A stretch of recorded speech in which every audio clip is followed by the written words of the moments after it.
Maaf hari ini terlambat karena tadi ternyata di tikungan bawah macet. Tapi kita mau bersuka cita karena hari ini ada 4 keluarga yang akan menyerahkan anaknya untuk diserahkan kepada Tuhan, dan itu merupakan sebuah sukacita bagi kita semua yang sudah punya anak dan berkeluarga. Karena saya teringat ada satu ayat, mungkin kita sama-sama buka dulu saudara, menjadi satu kerinduan kita bersama dalam kita boleh melihat generasi yang Tuhan percayakan. Di dalam 3 Yohanes pasalnya yang pertama ayatnya yang keempat. 3 Yohanes pasalnya yang pertama ayatnya yang keempat. Bisa ditayangkan? Udah. Mari kita buka BB kita atau iPhone kita, bukan Alkitab ya. Baik, 2, 3. Mari kita baca sama-sama. 2, 3. Bagiku tidak ada sukacita yang lebih besar daripada apa? Mendengar bahwa anak-anakku hidup di dalam kebenaran. Saudara, ayat ini menjadi sebuah moto keluarga kami. Kenapa? Karena di dalam membesarkan anak, di dalam kita sendiri bertumbuh, di dalam menjadi orang yang menjadi dewasa, banyak kali kita punya arah yang salah, saudara.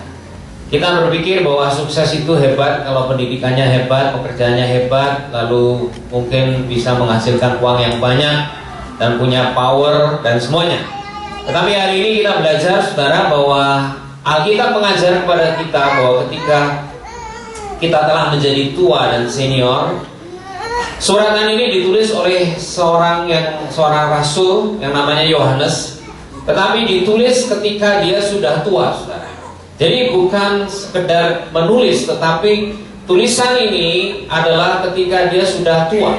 Artinya dia mempunyai satu kesimpulan dan hikmat di dalam menuliskan ini. Dan dia berkata, bagi Yohanes itu tidak ada sukacita yang lebih besar ketika apa?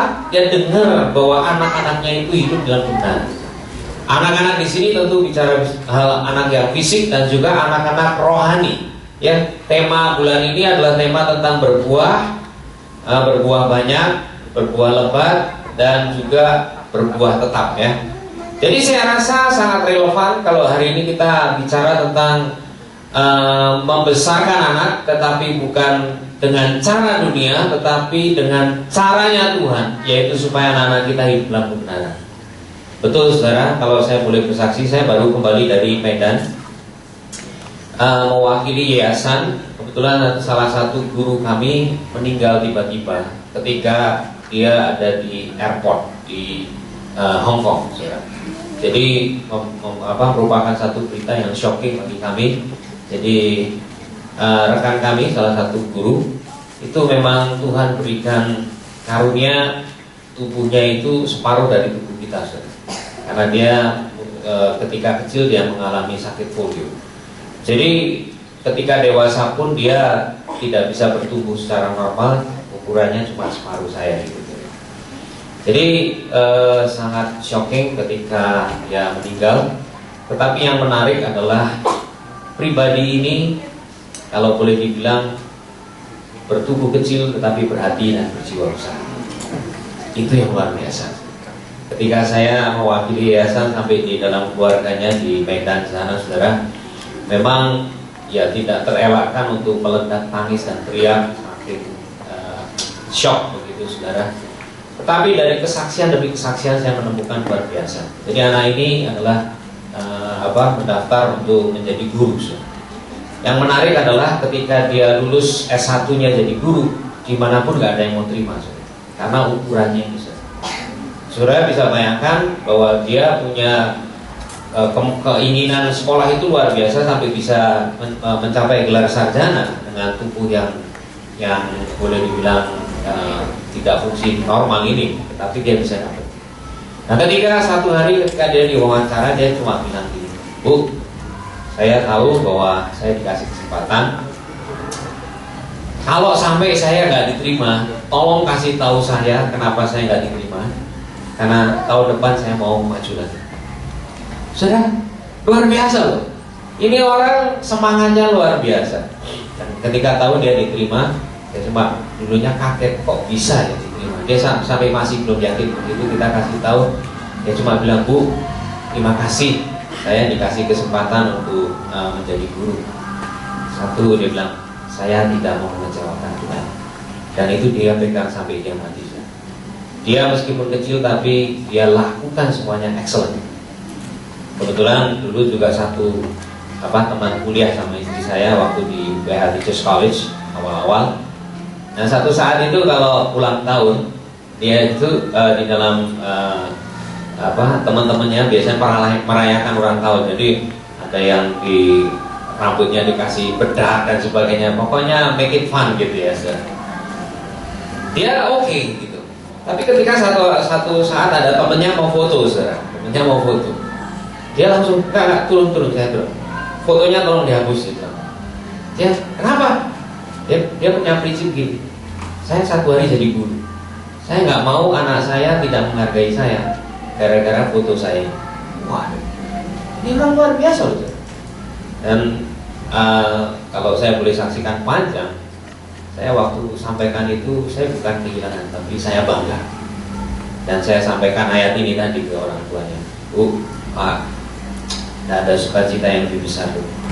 Bapak dengar, Bapak lihat anak-anakmu itu hidup dalam kebenaran. Terus ini mungkin hari ini kita baru menyerahkan anak sekian bulan, tapi 10, 20, 30 tahun lagi mereka akan menjadi orang yang luar biasa. Dan bahkan ketika kita mungkin sudah menjadi tua sekalipun, tidak ada sukacita yang lebih besar. Saya dengar anak-anak saya hidup dalam kebenaran. Itu doa kami. Tapi jujur, untuk membesarkan anak itu tidak mudah. Betul saudara? Kenapa? Karena pergumulannya banyak saudara.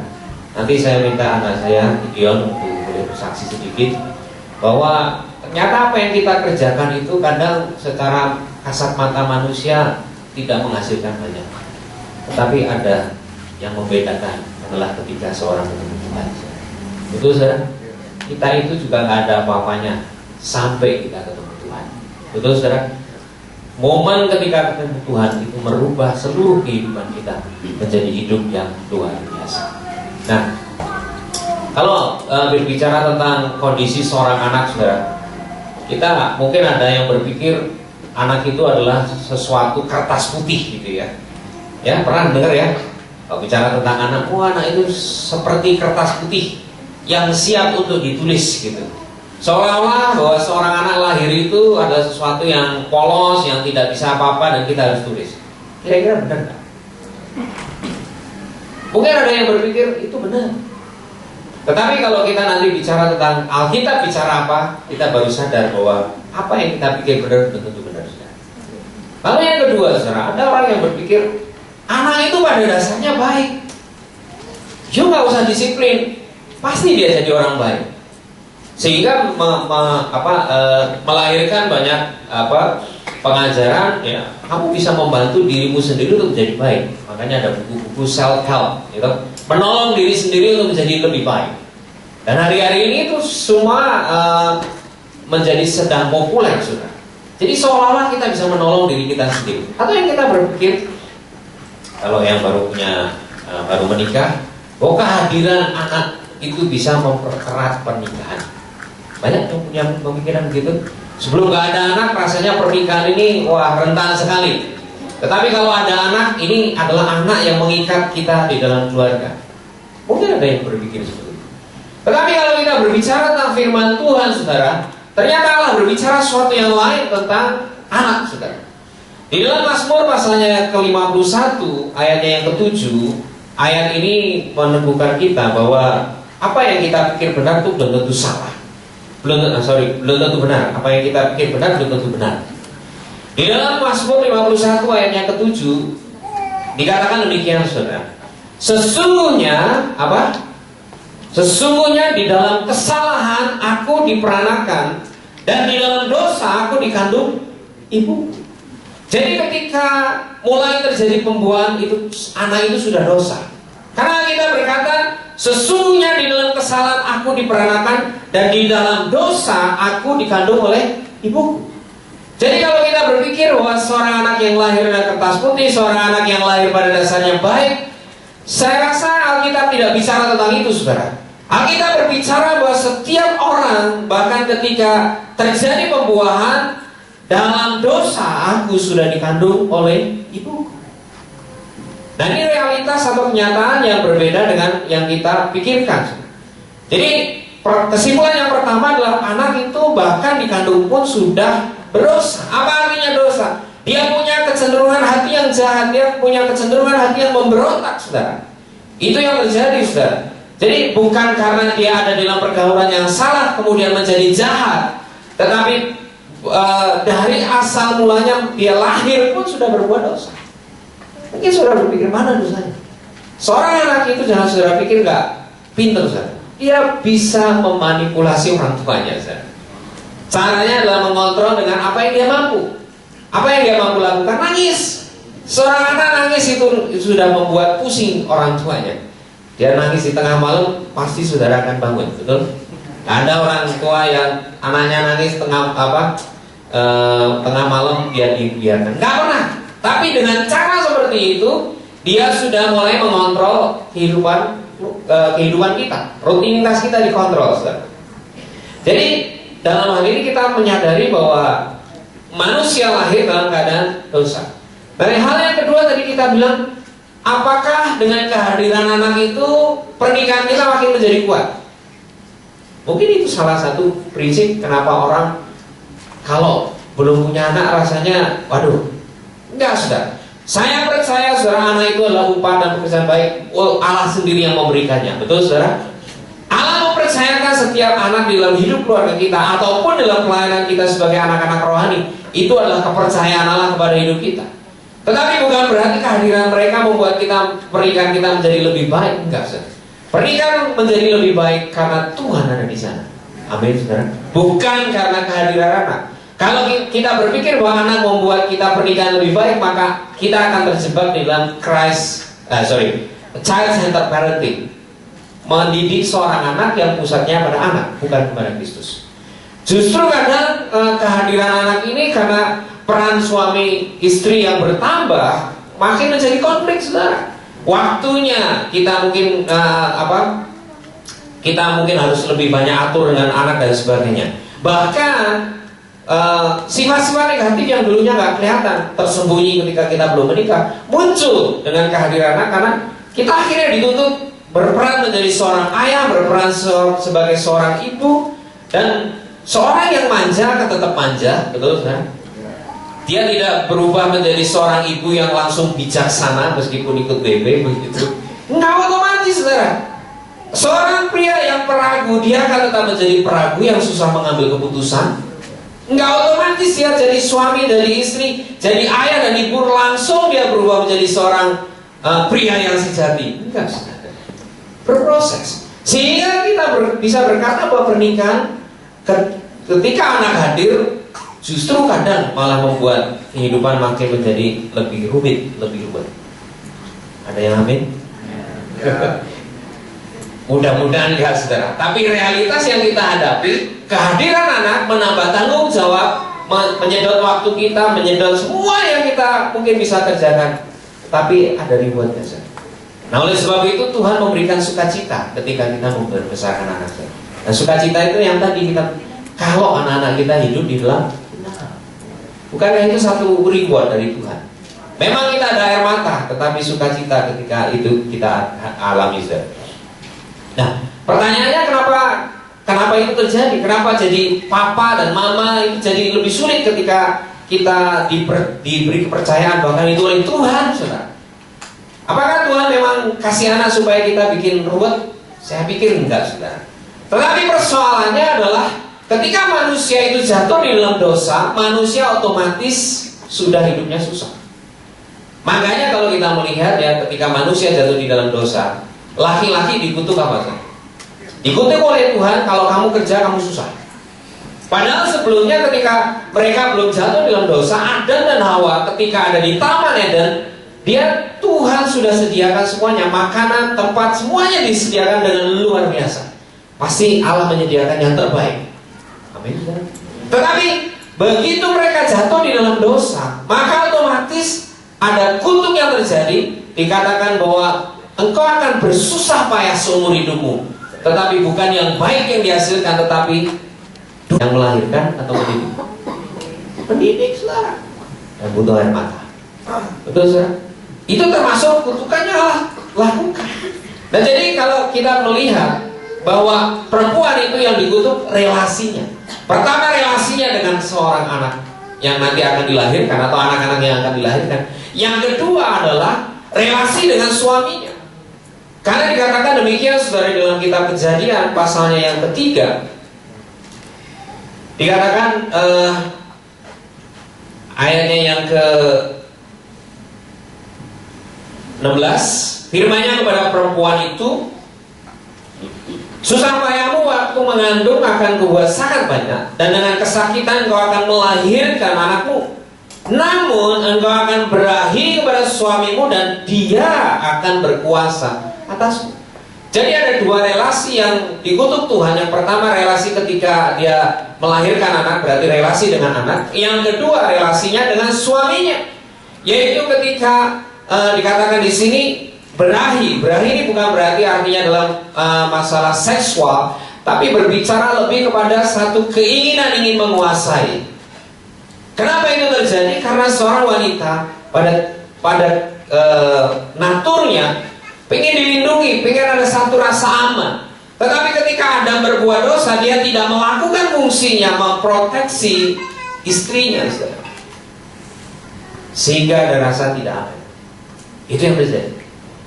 Saya mau tanya, saudara, kalau seorang suami menggandeng istrinya, itu yang benar istri yang gandeng tangan suaminya atau suami yang gandeng tangan istrinya? Hah? Istri yang gandeng tangan suaminya atau suami yang gandeng tangan istrinya? Yang bilang suami siapa? 1, 2. Yang lain istri yang gandeng ya. Yang itu yang kita saksikan sehari-hari. Tapi kalau bicara tentang Alkitab, saudara, seharusnya suami itu yang pegang erat istrinya. Loh, itu artinya loh, saudara, pemahamannya itu memegang erat istrinya. Karena jangan sampai istrinya diambil orang gitu. Nah, Adam dia tidak pegang erat istrinya Hawa, akhirnya ditipu oleh ular. Pada waktu ditipu itu sebetulnya Adam ada di sebelahnya, tetapi Adam tidak berbuat apa-apa. Artinya dia tidak memegang. Dia mengizinkan orang lain mengambil, padahal dia sebenarnya punya otoritas untuk bilang no. Nangkep ya? Jadi sebetulnya saya juga sering dari praktek ini, saya kemana-mana saya pegang istri saya. Bukan takut kehilangan, tapi saya diingatkan bahwa I have to protect her gitu. Saya harus melindungi dia. Saya jangan sampai dia jatuh di dalam dosa. Jangan sampai ya semuanya, termasuk saya juga harus dijaga. Tapi artinya dalam fungsi sebagai kepala, saudara, kita harus punya fungsi seperti itu. Nah, sehingga itu memberikan satu jaminan rasa aman. Seseorang yang dilindungi, diprotek, pasti ada rasa aman. Ketika dia memiliki rasa aman, dia bisa respect, bisa menghargai suami. Betul, saudara? Itu yang terjadi. Nah, dikatakan di sini bahwa maka suami, tetapi ketika itu suamimu akan menguasaimu, dan terjadi adalah power struggle di dalam keluarga. Jadi ketika dosa itu masuk, makanya di dalam keluarga ketika kita konflik gak ada yang mau ngalah, betul? Begitu ada satu yang ngalah, sebenarnya urusannya jadi beres. Tetapi persoalannya gak ada yang mau ngalah, semua merasa diri benar, sehingga ada konflik di dalam keluarga. Tidak terkecuali saya. Kita menjadi manusia yang egois, yang mau berkata saya lebih benar, saya lebih menang, saya lebih tepat. Kira-kira begitu. Tetapi Tuhan mengajar kepada kita hari ini bahwa Tuhan mau memulihkan persoalan ini kembali kepada Kristus. Karena apa yang kita lakukan dan kita kerjakan, ternyata itu akan berdampak kepada anak-anak yang Tuhan percaya. Nah, banyak keluarga meresponnya pertama, ketika dia tahu bahwa mendidik anak susah, akhirnya dia menyerah dan hanyut kepada tren zaman ini, saudara. Ikutin aja apa yang terjadi. Padahal Tuhan memberikan perintah supaya kita mengajarkannya firman supaya takut akan Tuhan. Nah, dunia membawa dengan caranya sendiri justru menjauhkan dari Tuhan. Apa sih yang dijauhkan? Satu, saudara, satu sikap untuk kita tidak berani berdiri secara firm. Hari ini kalau kita bicara tentang hal itu, kita dianggap menjadi orang yang tidak toleran, betul? Apalagi kalau kita bicara tentang agama. Berbicara tentang agama, saudara, begitu kita bilang saya percaya Kristus, wah, kata Kristus itu sudah membuat pemisahan. Tapi kalau kita bicara saya percaya Tuhan, masih umum. Betul, semua orang percaya Tuhan. Di negara Pancasila ini semua orang percaya Tuhan. Tapi Tuhan yang mana yang saya katakan? Kalau saya berbicara sebagai saya percaya kepada Tuhan Yesus Kristus, langsung kita dihakimi, kamu tidak toleran. Betul kan? Artinya dunia ini sedang kehilangan satu pagar keberanian untuk berdiri tentang identitas kita yang jelas. Sehingga dunia menganggap itu justru melawan arus zaman. Tapi kita mendidik anak, kita harus berani mendeklarasikan ini, berani membuat pagar. Saya ingatkan akan satu khotbah Ravi Zacharias. Dia bilang, dia seorang apologis yang cukup terkenal, saudara. Dia bilang, kalau ada satu pagar dicabut, kita harus mempertanyakan kenapa pagar itu pernah dibuat. Anggap ya. Kalau kita bicara tentang pagar, bicara tentang aturan, bicara tentang batasan, kemudian batasan itu diambil, kita bukan yang pertama kita tanyakan kenapa dulu ada.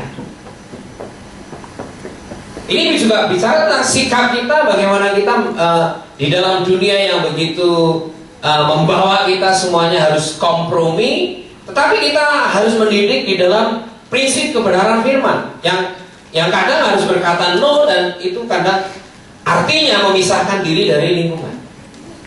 Kalau kita nggak bisa kuat di sini, kita akan terbawa arus zaman. Tetapi di satu sisi kita juga harus melengkapi anak-anak kita supaya mereka mampu untuk berdiri di tengah perbedaan. Seperti Daniel, saudara. Daniel adalah pribadi yang harus berdiri di tengah semuanya. Ketika say yes, dia harus bicara no. Itu yang gak gampang. Jadi orang tua kadang menyerah dan lanjut. Lalu kemudian salah satu juga persoalan zaman ini adalah terlalu sibuk, too busy, sehingga kegiatan kita akhirnya ketika sampai kepada tanggung jawab mendidik anak, kita sudah gak punya lagi energi, gak punya lagi waktu. Ketika kita harus punya waktu relasi dengan suami kita atau istri kita, kita udah begitu exhausted, kita begitu capek, sehingga kita nggak lagi punya energi untuk lakukan itu. Dan itu jujur saya temukan dalam pasangan muda. Karena mereka ada di tengah satu dunia yang menuntut pekerjaan berprestasi, mungkin tinggalnya cukup jauh di tengah kemacetan dan semuanya, saudara. Akhirnya tenaga kita terkuras sehingga kita nggak lagi mampu untuk mendidik dengan baik. Akhirnya kita nyerah. Ketika kita nyerah, ya kita akhirnya ikut dunia, saudara. Kita nggak bisa menghasilkan generasi yang sungguh, generasi yang luar biasa. Meskipun kita pun dengan berusaha sungguh-sungguh, saudara, ternyata kadang hasilnya kita nggak lihat kasat mata dengan cepat. Nah, saya ingin undang Gideon untuk bisa cerita sedikit, ya, tentang pergumulan dia ketika dia usia remaja. Ya, usia remaja itu masuk teen, ya. Jadi 13, 14, 15. Nah, itu pergumulan, saudara. Nah, lalu dampak apa yang pernah kita ajarkan kepada dia dan bagaimana itu terjadi dan akhirnya dia ngalamin apa, dan berkaitkan juga dengan yang Tuhan pakai dalam hidup kamu hari ini. Oke, silakan. Oke, selamat pagi. Nama saya Gideon. Saya anak kedua dari papi dan mami. Dan juga saya umur 17 sekarang. Jadi selama 17 tahun ini banyak hal yang luar biasa dan menarik yang saya lihat di keluarga Budi Cahyono ini. Ya, sebagai duta besar keluarga ini, saya ingin share sedikit soal cerita apa pertemuan saya dengan Kristus. Yang tadi bukan bukan sekadar ketemu Tuhan itu, tapi Tuhan Yesus Kristus itu. Dan ya itu dimulai dari kecil itu, saya itu cuman diperkenalkan doang pada ide-ide, dan juga kekristenan itu tuh diperkenalkan sebagai sesuatu yang emang satu keluarga ini kita anut ya kita. Dan itu sebagai anak kecil dulu aku rasa bahwa pergi ke gereja, masuk ke sekolah minggu, dibacain Alkitab, berdoa, itu emang sesuatu hal yang aku nggak punya masalah gitu, nggak punya masalah soal melakukan hal-hal itu, karena emang ya semua satu keluarga ini melakukan, dan juga kita hidupnya oke-oke aja gitu, jadi why not gitu. Dan di situ ada kepercayaan akan Tuhan, tapi itu bukan kepercayaan yang datang dari diri sendiri. Jadi peran orang tua itu ya mereka hanya, kalau bisa diilustrasikan itu sebagai tetangga gitu kan. Tuhan itu tetangga keluarga, teman baik keluarga, tapi nggak pernah kenal sendiri. Jadi Tuhan itu kenal orang tua baik, Tuhan itu kenal kakak, tapi Tuhan nggak kenal aku sendiri. Tapi Tuhan kenal keluarga aku, Tuhan itu selalu baik pada keluarga, gitu. Oke, jadi nggak ada alasan untuk bilang wah Tuhan tuh nggak ada, Tuhan tuh jahat. Karena emang dia baik, tapi dia baik pada keluarga, gitu. Aku nggak ngerasain sendiri bahwa dia baik. Emang dia baik pada keluarga, itu dampaknya ke aku juga. Tapi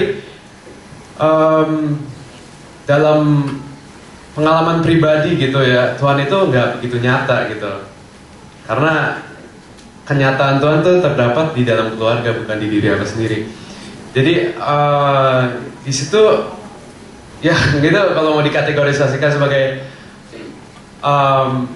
iman, iya iman, tapi bukan iman yang datang dari diri sendiri, bukan iman yang itu iman, ada perbedaan iman yang diberi gitu, sama iman yang benar-benar hasil dari anugerah itu sendiri dari Tuhan. Nah, iman yang hasil dari anugerah Tuhan itu datang pas, pokoknya perjumpaan itu ada pas SMP kelas 2 ya, gitu. Jadi kalau hidup enak-enak aja ya Tuhan, emang kita nggak ada masalah say thank you ke Tuhan gitu. Kita nggak punya masalah berterima kasih, bersyukur pada Tuhan karena hidup baik-baik saja. Tapi begitu pindah ke SMP gitu ya, di situ mulai ketemu challenge besar, di mana apapun yang udah diajarin dulu, nilai-nilai kekristenan, jangan main game online kebanyakan, atau ya kayak gitu, jangan nonton film yang kebanyakan ciumannya, bahkan kalau ada ciumannya juga nggak boleh. Dan juga kerasan, terus ya hal-hal seperti itu mulai ketemu tabrakan, karena di SMP itu ketemu teman-teman yang berasal dari latar belakang keluarga yang apa sih, yang berantakan, yang nggak anaknya nggak terdidik gitu, terus dicampur sama satu kelas, dan itu memberikan apa ya, influence besar, karena mereka itu mayoritas ya waktu itu ya, bisa dibilang mayoritas itu memberikan peer pressure yang kuat pada aku, dan untuk berdiri sendiri itu nggak cukup dengan iman yang dikasih sama orang doang. Berdiri sendiri itu perlu iman yang datang dari diri sendiri, iman yang dikasih sama Tuhan, gitu. Yang dari hasil perjumpaan itu baru kita bisa berdiri sendiri, imannya cukup kuat gitu. Nah di situ bimbang kan, kelas 7, kelas 8 tuh bimbang, ini kok susah ya hidup gitu ya kan, nggak ada teman, bukan soal kelaparan gitu, bukan yang gitu, tapi ya nggak bisa relate sama orang lain secara sosial gitu, dimana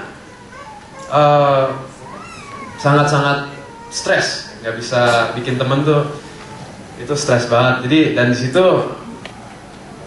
ya namanya secara natural kita mulai mempertanyakan segala sesuatu gitu.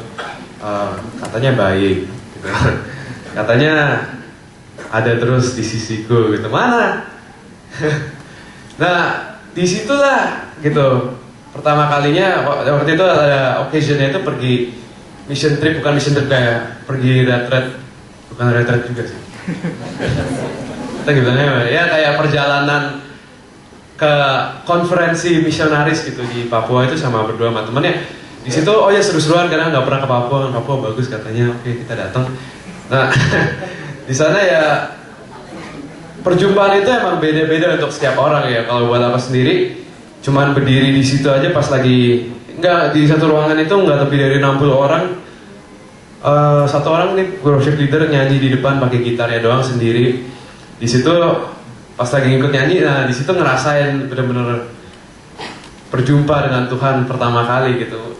Udah tahu lama, udah tahu, tapi belum pernah kenal. Dan ini pertama kali kenalan. Nah disitulah proses kenalan itu. Ya makanya itu dibedain kalau orang yang tahu nggak tahu, tapi kenal nggak. Nah itu problem itu kalau sama Tuhan Yesus Kristus itu problemnya di situ. Tahu tapi nggak kenal. Gitu. Nah dari hasil perkenalan itu ya segala hal-hal yang dulu itu diperkuat gitu, tapi diperkuat atas dasar diri sendiri, bukan atas dasar pernah dikasih ini dikasih itu. Ya kalau di situ tadi kan dari diskusi sama Papi ya kita ada bikin outline speech ini untuk menyambungkan lagi dan memperkuat khotbah Papi.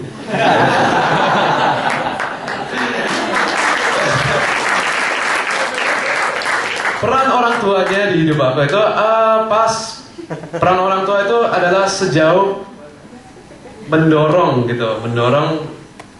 untuk kita tahu siapa Tuhan itu, ide besarnya gitu, dan betapa baiknya Dia, dan apa kita tahu naturnya Tuhan, kita tahu Dia luar biasa, Dia nggak pernah berubah, Dia selalu baik, Dia selalu menyayangi kita, mengasihi kita gitu. Nah tapi proses untuk perkenalannya itu adalah sesuatu yang disebut sebagai anugerah. Jadi disitulah makanya orang tua itu tidak boleh menyerah, mendorong anaknya untuk tahu siapa Tuhan itu. Oke.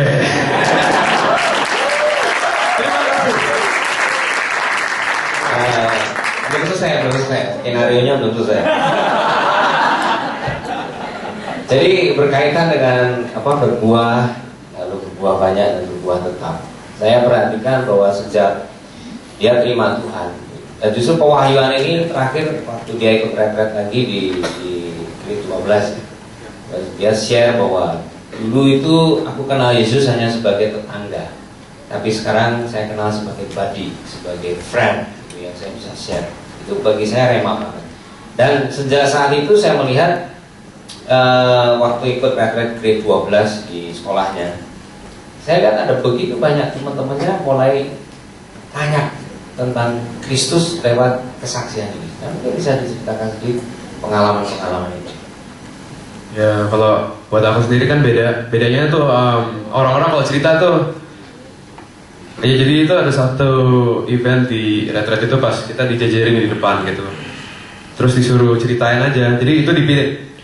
Walaupun aku pergi ke sekolah Kristen, tapi di sekolah Kristen pun itu kan internasional, jadi mindsetnya itu udah sedikit berbeda. Ada orang-orang yang emang melakukan ini biblical studies itu kan pelajaran pelajaran harus di sekolah Kristen itu ya, internasionalnya. Jadi orang-orang yang ngambil itu harus, bukannya karena dasar mau gitu. Jadi melakukan untuk dapat nilai. Ya di situ kan nggak semua orang itu percaya Tuhan ataupun bahkan ada orang-orang nggak percaya sama sekali gitu. Jadi kalangan aku tuh di sekolah tuh, walaupun sekolah Kristen, dalam situ ada orang-orang yang sebenarnya aslinya agnostik atau bahkan ateis gitu.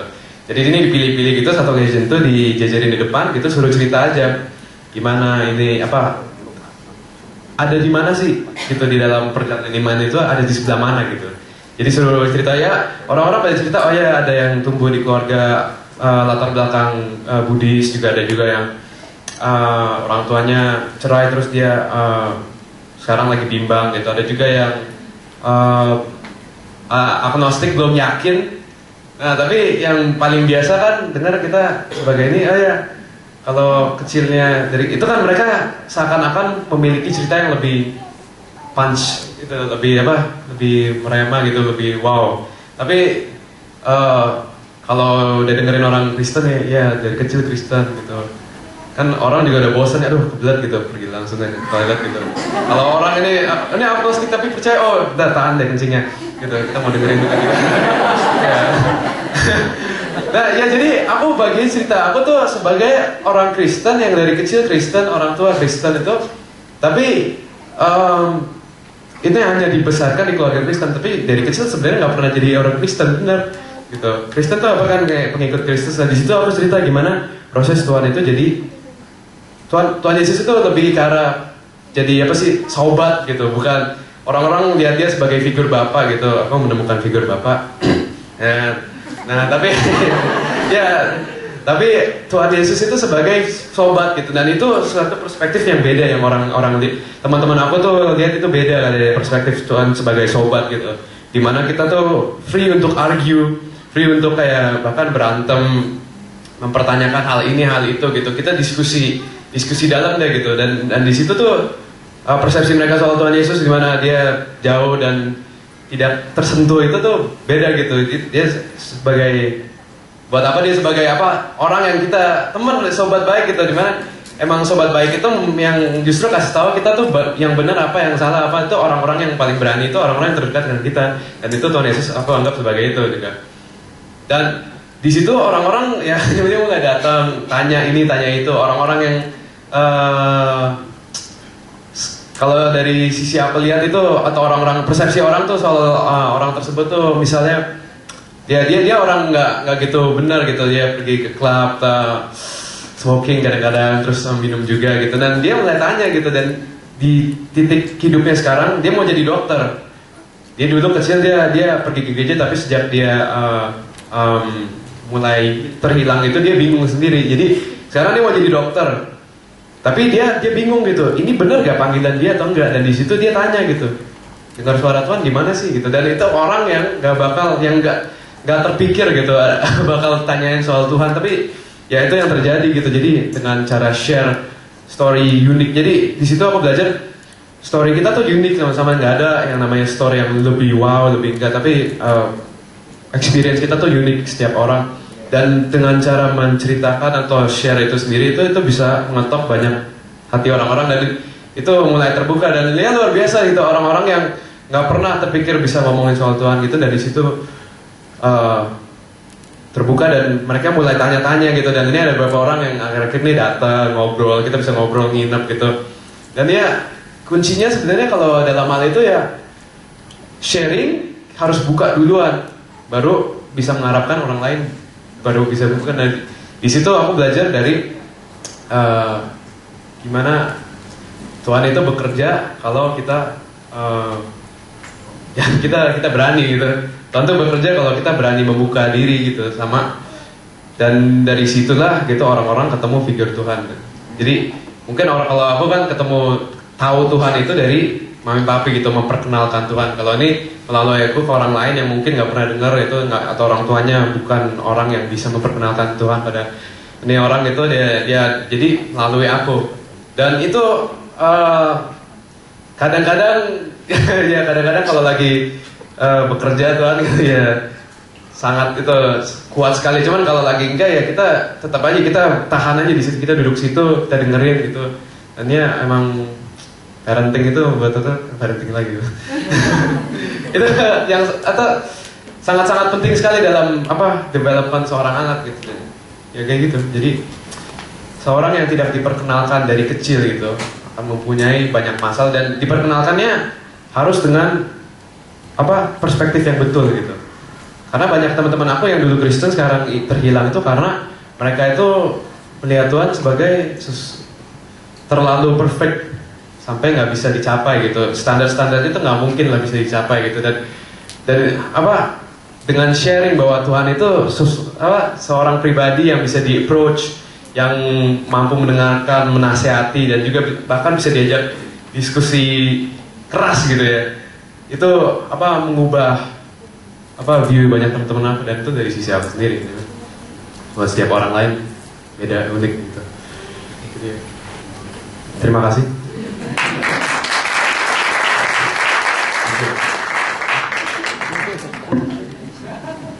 Ya, saya minta dia kenapa? Karena bagi saya itu pengalaman beliau. Jadi anak yang kedua, anak yang pertama lain lagi ceritanya. Tapi ketika dia masuk usia teenager itu perubahan yang pancaroba kehidupan seorang anak ya. Sampai dia mungkin itu angka-angkanya drop, dan relasinya juga hubungannya dengan teman jadi isolated. Tapi di situ peran orang tua luar biasa. Saya masih bisa dibahas panjang, tapi karena waktu saya pikir saya cuma mau bilang yang pertama bahwa kebutuhan terbesar seorang anak itu lahir baru. Tuh, kita bisa mendidik dengan semua yang kita pikir terbaik kita berikan, tapi kalau dia nggak ketemu Yesus dia nggak berubah. Nah, jadi tugas utama orang tua itu membawa anak takut akan Tuhan dan mengenal Tuhan. Itu nggak ada yang jadi goalnya bukan menjadi anak yang pinter, hebat, juara, kalau ikut kompetisi sana sini menang lalu, bukan itu sudah. Itu semua temporer sudah. Tapi kalau kita ketemu Tuhan, maka segala sesuatu akan ditambahkan pada hidup anak. Terus saudara, kalau kita cari yang utama, yang lain-lain yang minor-minor yang secondary Tuhan akan tambahkan. Nah, yang pertama adalah bahwa anak kita kenal Tuhan. Jadi penginjilan pertama menghasilkan buah yang banyak, buah yang lebat dan buah yang tinggal tetap itu injili anggota keluarga kita. Terus saudara, karena kita lupa. Jujurnya karena kita sudah terbiasa, jadi kita lupa bahwa membawa anak mengenal Kristus itu adalah tujuan pertama yang utama. Baru setelah itu kita bisa menjadi orang yang bisa membawa orang kenal Tuhan. Karena Tuhan berkata apa yang lahir dari daging itu akan menjadi daging, tapi apa yang dia lahirkan oleh Roh maka itu akan berbuah kehidupan. Nah, itu yang perlu menjadi kita. Jadi tugas orang tua adalah menunjukkan Kristus sebagai juru selamatnya. Tapi orang tua juga harus jadi menginjil di dalam rumahnya. Dan setelah menginjil, kita mendidik di dalam ajaran dan nasihat Tuhan. Jadi itu yang kita perlu kerjakan. Tetapi untuk semuanya itu butuh pengorbanan, butuh komitmen, butuh semuanya. Sebab tanpa itu kita nggak akan bisa dapat hasil apa-apa. Nah, hari ini mungkin ada 4 keluarga yang ingin menyerahkan anak-anaknya. Biarlah kita mau berdoa, saudara, supaya anak-anak ini nantinya boleh dipakai Tuhan dengan luar biasa. Tapi sebelum ini saya mau cerita sedikit. Ini menurut saya satu renungan yang baik, saudara, bahwa time flies. Waktu itu begitu cepat berlalunya. Ketika saya kemarin mewakili yayasan untuk menyerahkan keluarga kepada keluarga yang ditinggalkan, saya merasa waktu itu begitu cepat. Karena dia nggak pernah mengalami sakit, nggak pernah mengalami, tiba-tiba saja di bagian imigrasi meninggal. Itu satu yang shocking betul, saudara. Jadi time flies, kita nggak tahu. Mungkin ada di tempat ini tiba-tiba dipanggil Tuhan juga nggak tahu, saudara. Tapi yang jelas waktu itu berbatas. Saya nggak tahu saudara pernah dengar tentang, ya bagi saya ini menarik sekali karena saya cuma mau supaya kita sadar bahwa waktu kita yang kita punya waktu terbatas. Nah, satu hari ini ada seorang rekan bisnis sedang kebetulan mereka usianya sudah 60s ya, 60-an, dan di beberapa dikarunia cucu ya. Nah, kemudian ada satu orang yang menuliskan ini, suaminya itu ternyata yang paling muda di antara perkumpulan. Nah, salah satu dari mereka itu ceritanya mau ke Bali, tapi urusan bisnis dan waktu mau pulangnya itu mau mampir ke Surabaya. Nah, waktu dia mampir ke Surabaya, dia bilang, wah susah ya anak saya ini, masa untuk ketemu bapaknya, susahnya bukan main. Jadi perlu appointment dan sebagainya. Belum selesai dia ngomong, orang tua yang lain lagi cerita, dia bilang, kalau bapak sulit ketemu anak karena beda kota masih bisa masuk akal. Nah, saya ini tinggal satu kota, kalau mau ketemu aja harus janjian, harus rasanya saya kesepian karena kedua anak saya sekarang jarang berkunjung. Ya, ini mungkin sekali saya kalian menyuarakan mungkin orang tua kalian juga, yang keluarga muda. Nah, yang ketiga dia bilang begini. Nah, ketika ia dan istrinya tengok anaknya yang di Amerika, yang kebetulan baru melahirkan cucunya, sudah anaknya maksudnya, baru dia bilang, ketika sampai baru mau masuk rumahnya, lalu si anaknya bilang, Pak, kapan papa mama kembali ke Indonesia? Gitu. Bayangkan dia bilang, jauh-jauh 2 hari saya istilahnya naik pesawat, baru nyampe, nanyanya pulangnya kapan? Sedih loh, saudara. Bagi seorang yang sudah Mungkin ini orang yang masuk umur 60, tentu orang yang sudah punya cucu, sudah punya mantu dan sebagainya. Tapi itu perasaannya pasti tertolak. Nah kemudian dituliskan ada satu syair yang judulnya Cash, itu keren loh. Saya nggak tahu ini pernah saya sharing di sini. Belum ya? Belum. Oke. Nah ini diambil beberapa cuplikannya. Pertama, serasa kemarin ketika anakku lahir dengan penuh berkah, aku siap untuknya, sehingga sibuk aku cari nafkah. Sampai aku gak ingat kapan pertama kali dia belajar melangkah, bahkan bicara, dan dia lucu sekali. Namun aku tahu betul bahwa dia pernah berkata, aku akan jadi seperti papa. Ya benar, aku akan jadi seperti papa. Lalu refnya lagu ini, papa jam berapa nanti pulang? Aku nggak tahu nak, tetapi kita akan punya waktu bersama nanti. Dan tentu saja kita akan punya waktu yang indah bersama. Nah ketika saat anakku itu ulang tahun yang ke-10, dia berkata, thank you pak atas hadiah bolanya. Wah, kita kapan nih bisa main bola sama-sama? Ajarin aku dong bisa main bola. Tentu saja, tapi jangan sekarang ya, papa banyak kerjaan. Lalu dia berkata, oh. Lalu kemudian dia melangkah pergi, tetapi senyumnya tidak hilang dan berkata, aku akan jadi seperti papaku. Dan aku akan jadi seperti papa. Lalu lagunya, ayah berapa nanti pulang, aku nggak tahu nak, tetapi kita akan pasti punya waktu bersama nanti, dan tentu saja kita punya waktu yang indah. Satu saat anakku pulang ke rumah dari kuliah, begitu dia gagah dan aku panggil dia, nak, aku bangga loh sama kamu, tidur sebentar sama papa. Dia menengok lalu sambil tersenyum, pak, yang aku perlu sekarang aku pinjam mobil, mana kuncinya? Sampai ketemu nanti pak, aku ada janji sama kawanku. Lagunya, nak, jam berapa nanti pulang? Aku nggak tahu ya, tapi kita akan punya waktu bersama nanti. Tentu saja kita akan punya waktu bersama yang indah. Aku sudah lama pensiun dan anakku sudah lama pergi dari rumah. Satu saat aku menelponnya, aku ingin ketemu dengan kamu nak. Dia bilang, tentu saja aku sering ketemu ayah, tapi sekarang aku tidak ada waktu. Ayah tahu pekerjaanku baru sibuk, anak-anak juga sedang flu. Tapi aku senang bisa ngomong sama papa. Benar, aku senang bisa ngomong. Dia tutup telepon dan dia sekarang sadar dia tumbuh besar persis seperti aku. Ya benar, ternyata anakku persis seperti aku. Makanya, nah jam berapa nanti pulang? Aku nggak tahu ya, tetapi kita akan punya waktu sama-sama nanti. Kita akan punya waktu yang bersama. Nah rupanya prinsip investasi berlaku dalam keluarga kita. Seorang investor yang berhasil mendapatkan return yang tinggi dan selalu peduli dan menjaga apa yang diinvestasikan. Mari ini menjadi satu renungan jalan kita. Jadi anak kapan, tapi mau nggak kita memberi yang terbaik, waktu kita, komitmen kita, bawa anak kita mengenal Kristus. Itu adalah satu hari sehingga kita bisa bilang di 3 Yohanes 1 ayat. Boleh diulang lagi saudara? Karena ayat ini bagi saya itu ayat yang merema dalam kehidupan kami. 3 Yohanes 1 ayatnya yang keempat. 2, 3. Bagiku tidak ada sukacita yang lebih besar daripada mendengar bahwa anak-anakku hidup dalam. Biarlah yang menjadi doa kita. Mari kita berdoa. Tuhan Allah Bapa, dari kasih-Mu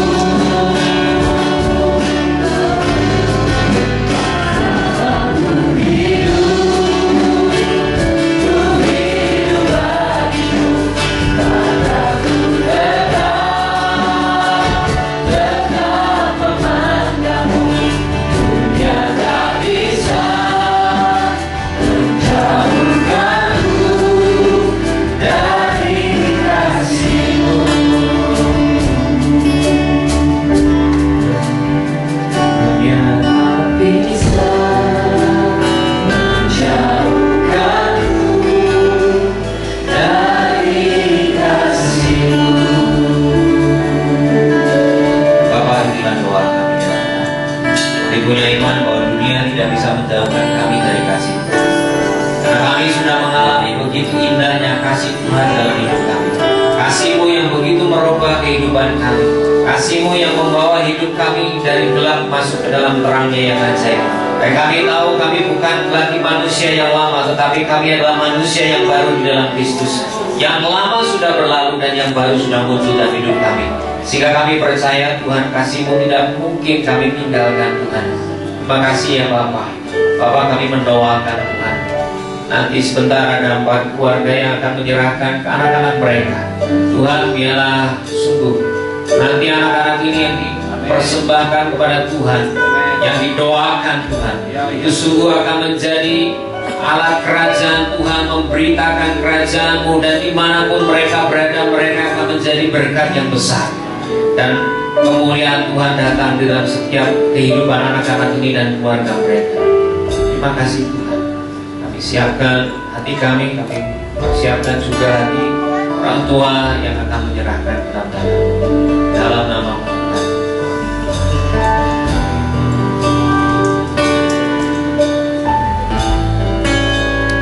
Child dedication bukan hanya sebuah seremoni, bukan hanya suatu acara di Albalok TTC, tapi child dedication adalah suatu langkah awal kesepakatan dari suami istri untuk menghasilkan buah yang matang, buah yang tetap, dan buah yang banyak melalui hidup anak-anak mereka. Oleh karena ini, hari ini saya mengundang orang tua dari Joel Madison Low yang lahir di Jakarta pada tanggal 24 September 2013 di depan. Selanjutnya saya juga panggilkan orang tua dari Olivia Ana Setiawan yang lahir di Jakarta 6 Februari 2013. Selanjutnya saya panggilkan orang tua dari Benjamin Kim, lahir di Jakarta 20 Desember 2010. Ya, bisa maju ke depan langsung. Berikutnya saya panggilkan orang tua dari Ethan Giovin, lahir di Jakarta 20 April 2013. Dan yang masih fresh kurang dari 3 bulan umurnya. Terakhir adalah orang tua dari Smili Ovidia Supriyadi, lahir di Jakarta 22 September 2013. Saya persilakan maju ke depan.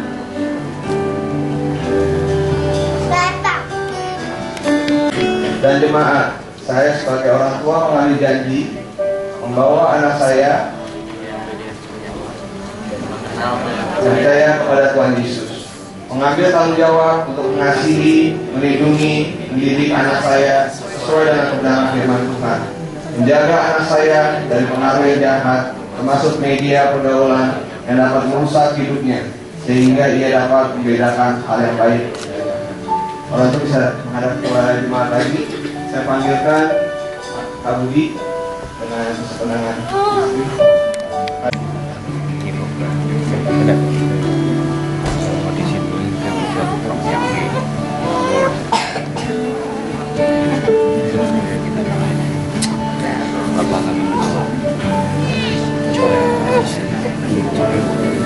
Yang telah berikan dengan keluarga Erik dan Fanny. Tuhan, kami percaya bahwa sebagaimana nama yang Tuhan berikan, hikmat yang diberikan daripada orang tuanya, anak ini akan gift from God, Allah yang berkuasa, Allah yang memerintah. Biarlah itu menjadi terjadi dalam kehidupannya, sehingga hidupnya tidak untuk dirinya sendiri, tapi hidupnya dibagikan dengan orang gagal, dengan dia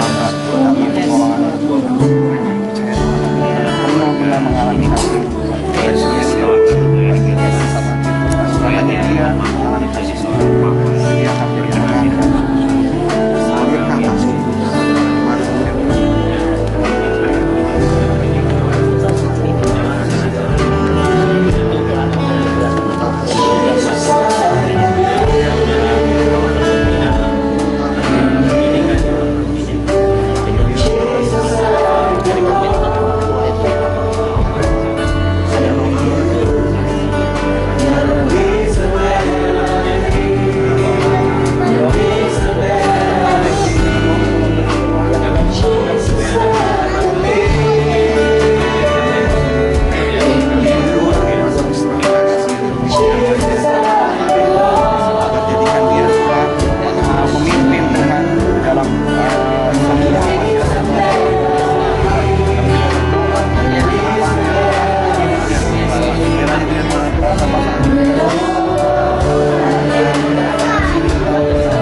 yang ragu, tapi roh yang firm, roh yang punya spirit yang kuat di dalam hidup. Terima kasih Bapak. Kami mau menyerahkan keluarga ini dalam tangan. Berkati mereka, pekerjaan mereka, pelayanan mereka, hidup rohaninya boleh bertumbuh di dalam Tuhan. Terima kasih Bapak. Ke dalam tangan pertolongan Tuhan, dalam nama Yesus Kristus kami berdoa.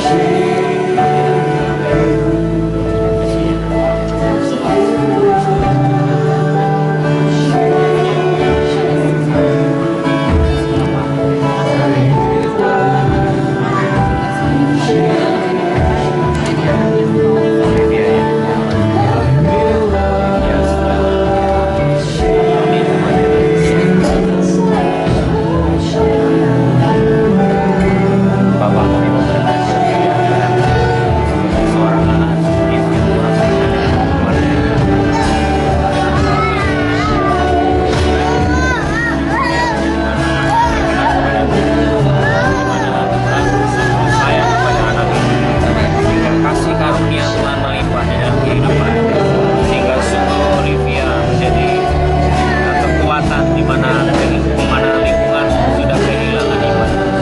Dia hadir di tengah, memberi perdamaian di tengah waktu.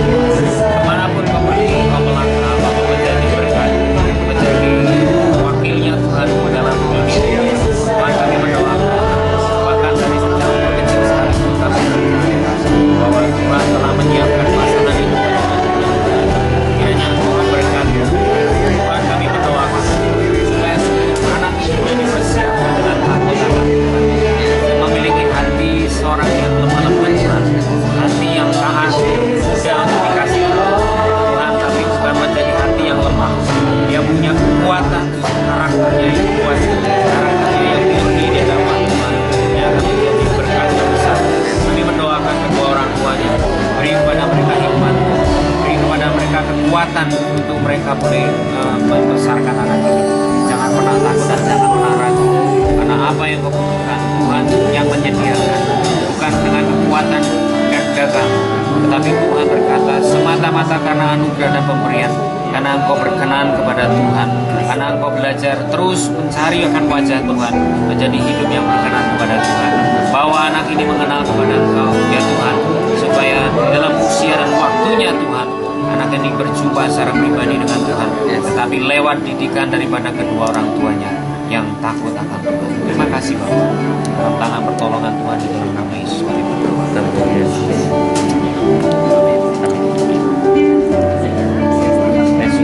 Ya. Anak pertama. Ya.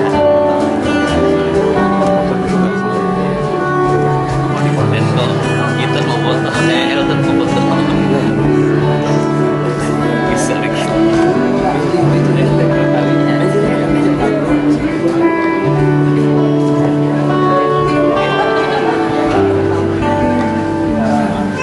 Yuk kita kasih tepuk tangan yang paling meriah. Saudara-saudara diperkirakan, kita akan membagikan sebuah centong sebagai satu tanda, juga bukan cuma sebagai satu tanda, tapi centong ini juga akan dipakai jika mereka perlu mendisiplinkan anak mereka. Anak.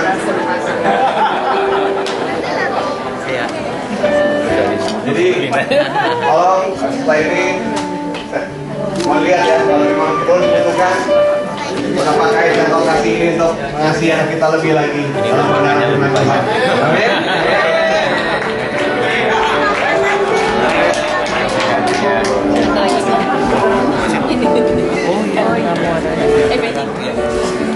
Ya, orang tua dan baby, anak bisa kembali duduk. Ini bukan pelatihan, menyambung cerita Gideon tadi. Gideon dulu saya lihat masih kecil, sekarang udah besar banget Gideon.